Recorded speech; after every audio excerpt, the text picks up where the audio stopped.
Olá pessoal, bem-vindos a mais um vídeo do canal Libertar. Meu nome é Adelman Soares Azevedo Filho, eu sou médico, psiquiatra, especialista em técnicas de programação neurolinguística e hipnose clínica. Sou escritor, palestrante e trabalho com essas técnicas de hipnose e programação neurolinguística nas aulas, nos cursos e nas palestras que ministro. Como já havia dito antes, esses vídeos que estamos fazendo agora, eles servem para esclarecer, desmistificar, orientar e, quem sabe, até socorrer pessoas que estejam passando por uma das doenças que nós falaremos no decorrer dos vídeos seguintes. No vídeo passado nós falamos sobre depressão e comentamos os conceitos, o que é depressão, alguns sintomas, e nessa aula de hoje nós falaremos as causas da depressão. Fiz uma apresentação bem simples, mas o objetivo é informar e esclarecer de uma forma boba até, mas que realmente faça sentido para quem não é da área e que está interessado em entender um pouquinho mais sobre o assunto. Fiz até um desenho aqui, uma armação bem simples, mas nós vamos adentrar um pouco mais nesse assunto de forma bem gostosa. Então a depressão ela pode ter duas causas principais. A gente tem as depressões que são secundárias. O que são coisas que são secundárias? Que são decorrentes de outras coisas, ou seja, uma depressão que tem como causa algum outro problema. E o que acontece nesse caso? A pessoa pode ter outras doenças, como por exemplo o hipotireoidismo, e o hipotireoidismo pode causar sintomas semelhantes ao que uma depressão causaria. Por exemplo, desânimo, ganho de peso, perda da motivação, do interesse.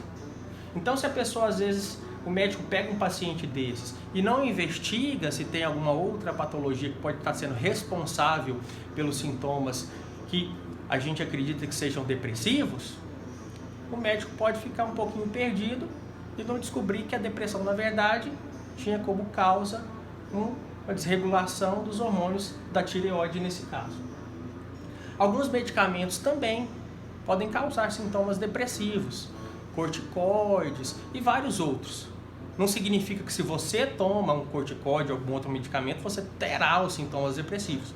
Mas a gente tem que ficar atento que se alguém manifesta um sintoma depressivo, tomando vários outros medicamentos para outras patologias, o psiquiatra tem que prestar atenção se aquele sintoma que parece com os sintomas depressivos podem ser causados por outras coisas. Ok? E a gente tem as depressões primárias, que é a depressão propriamente dita. As causas principais, nós temos os fatores genéticos, os fatores familiares. O pai tem depressão, a mãe tem depressão, a tia, o irmão.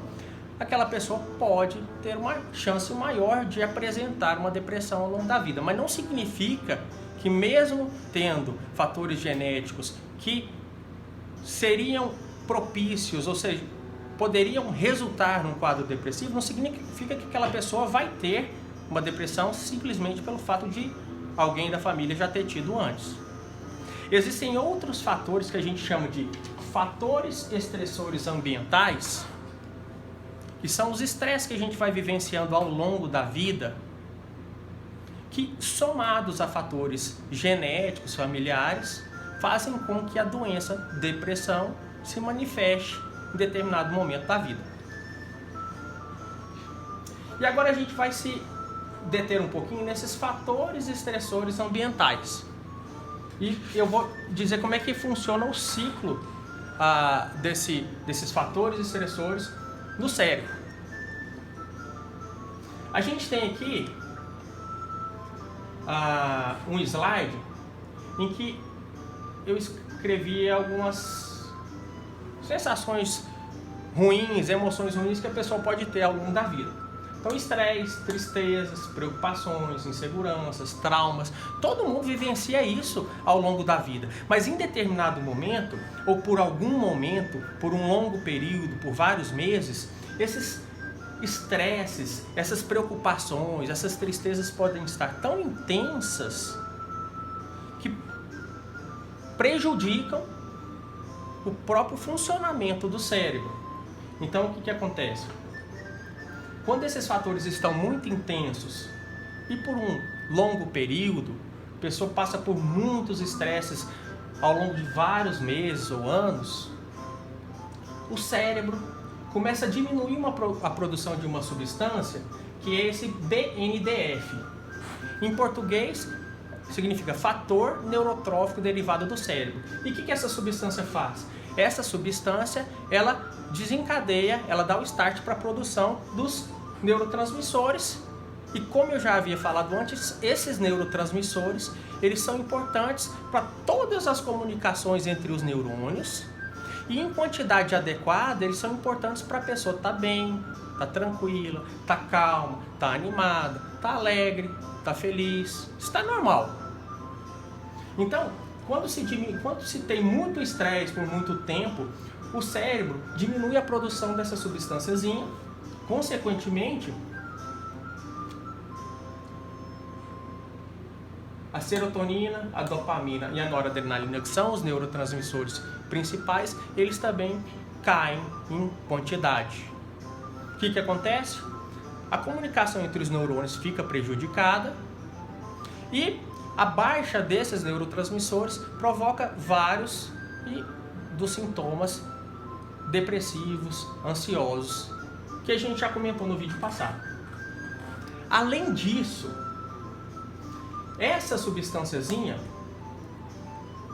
ela atua no cérebro, em algumas regiões, principalmente no sistema límbico, e a gente vai pensar aqui no hipocampo, que é uma área do sistema límbico, que é uma parte do cérebro que é responsável pelas emoções, e ela faz com que ocorra apoptose nessa região. O que é apoptose? A apoptose é uma morte celular programada. Isso acontece todo dia no nosso organismo. Cada célula, por exemplo, de qualquer parte do nosso organismo que começa a se dividir exageradamente, de forma anormal, e não seguindo o que é o adequado para aquele órgão, aquele local do corpo, um dispositivozinho nela se ativa e ela comete o suicídio. Ou seja, ela se destrói. Isso a gente chama de apoptose, é o suicídio celular.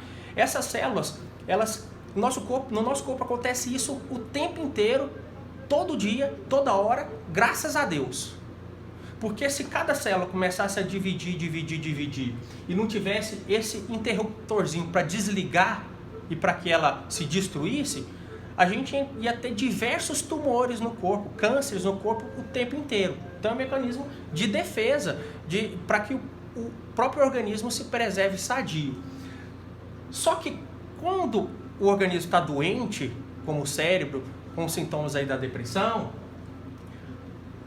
esse interruptor de desligar a célula, ele começa a ser ligado, conectado, sem necessidade. E aí células dessa região do cérebro começam a morrer, neurônios começam a morrer.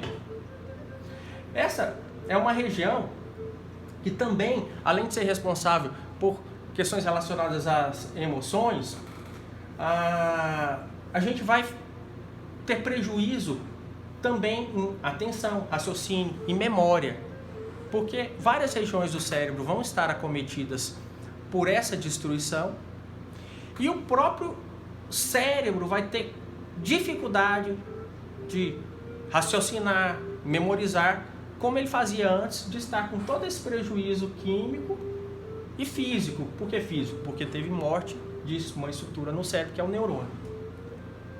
O que acontece em decorrência disso? Vira um ciclo vicioso. Por conta dessas alterações, a pessoa começa a ficar mais estressada, mais triste, mais preocupada, mais traumatizada, e aí produz menos serotonina, mais morte celular. Ou seja, é um ciclo que precisa ser cortado e o tratamento será discutido em algum dos vídeos seguintes, vai ser responsável por isso. Para demonstrar o que acontece no cérebro, até porque muita gente fica pensando assim, não, isso aí é coisa da minha cabeça, até porque os sintomas da depressão, a maioria deles é muito subjetivo. Os sintomas são subjetivos. Não é como um problema de hipertensão, que a pressão está alta, que você vai lá, afere a pressão e detecta que ela está alta. Não é como uma diabetes, que você vai fazer um exame de sangue da glicose e vê no exame que a glicemia, que a glicose no sangue, ela está alta. Não, a gente vai falar sobre tristeza, isso é muito subjetivo. Aí quem está com esses sintomas, muitas vezes fica pensando assim, será que não sou eu que estou fraco? Será que não sou eu que tenho que dar conta de fazer alguma coisa para que eu melhore? Esse slidezinho mostra isso, mas mesmo assim a gente fica pensando, será que é verdade? Será que não? Será que o doutor Delman tá meio de conversinha aí e tal? Será que existe esse negócio de depressão mesmo? Aí, a gente vai ver esse slidezinho aqui, ó. O que é isso? É um exame de imagem em que foi feito um exame com uma pessoa com cérebro normal, que ela não estava com depressão. E essas areazinhas coloridas mostram a atividade do cérebro. Os neurônios, as comunicações dos neurônios. Então a gente vê nessa imagem mais colorida, que corresponde ao exame de um cérebro de uma pessoa que está sadia, não tem depressão, que o cérebro está todo brilhante, ou seja, os neurônios estão ativos, se comunicando entre eles, funcionando bem. E do lado existe aqui o cérebro, o exame que mostrou a imagem do cérebro de uma pessoa que está com depressão. Bem escuro. Os neurônios não estão se comunicando direito, é como se o cérebro estivesse lento. Aí acontece muitas vezes de um paciente chegar pra gente e falar assim, ô doutor, antes eu era muito bom para guardar número de telefone, guardar o nome das pessoas, parece que eu fiquei burro de uma hora para outra, não consigo mais lembrar de nada. Ou então eu esqueço onde guardei uma coisa, onde guardei outra, não lembro de nada. E o pior ainda, tudo que minha esposa pede para eu fazer eu esqueço. Aí tá ferrado. Brincadeiras à parte, a gente vê que existe uma alteração no cérebro que acarreta os sintomas que a pessoa apresenta. Então, se você está com sintomas como esses, não ache que você está sendo fraco, não ache que você não está tendo fé, não ache que você não está tendo força de vontade. Não, isso pode acontecer com qualquer um. Qualquer um. Eu já tive. Eu passei por isso em um determinado momento sofrido da minha vida. E por que eu falo isso? Para que as pessoas entendam que pode acontecer com qualquer um. Pô, mesmo comigo, eu sou médico, sou psiquiatra, trato isso todo dia, trabalho com isso, fui professor de residência de psiquiatria. Como que eu podia ter ficado assim? Ué, eu sou um ser humano. O médico cardiologista também pode ter problema de pressão. Um endocrinologista também pode ter diabetes. Então tira da sua cabeça que a depressão é uma besteira, que não existe, ou então que você está fazendo alguma coisa de muito ruim, ou você está sendo fraco para poder ter adquirido esse problema. Não. Você vai procurar ajuda, essa ajuda existe, e você vai sair dessa. Vai sair, e o mais importante, que depois eu vou falar num dos vídeos mais para frente, qualquer problema que a gente vivencie, como por exemplo uma depressão, serve para que depois que a gente passe por aquele processo, a gente leve um grande aprendizado para a nossa vida. Porque a gente começa a valorizar pequenas coisas que antes a gente não dava atenção. Então, fiquem atentos. Como eles dizem, não cai uma folha no chão se não for da vontade de Deus. E eu não estou fazendo nenhum proselitismo religioso, mas vamos aproveitar o que está acontecendo com a gente, isso depois que passar o processo, depois que você tiver melhorado, e tirar o aprendizado. Beleza? No próximo vídeo, nós vamos falar sobre tratamentos de depressão. E me ajudem a compartilhar esse vídeo. Façam com que ele chegue, e os outros também, as pessoas que precisam, porque isso pode ser extremamente importante para salvar uma vida de uma pessoa que estava querendo cometer um suicídio e escuta algumas palavras sobre a doença e percebe que eu tenho como sair dessa, tem como eu ser ajudado, eu melhorar. Se inscrevam no canal, curtam, compartilhem. E lembrando, até uma vez, uma coisa que me deixou muito gratificado, e foi um momento que eu percebi que valeu muito a pena eu ter escrito o livro que escrevi, quando um paciente meu, que fazia um bom tempo que eu não o via, ele adquiriu meu livro e me ligou, era um domingo. Ele disse assim para mim: doutor, meu nome eu sou fulano de tal, consultei com o senhor tem mais ou menos um ano. E eu sou muito bom assim para lembrar as coisas em relação ao consultório, só não sou bom para lembrar as coisas que minha mulher manda, o resto eu sou. Aí eu lembrei de quem era e ele disse assim para mim: doutor, eu tentei suicídio anteontem, numa sexta-feira, fui socorrido e tal. E depois, quando ele voltou para casa, aí falou assim: olha, eu estava deitado, estava deitado em casa, vi seu livro na prateleira, resolvi dar uma lida.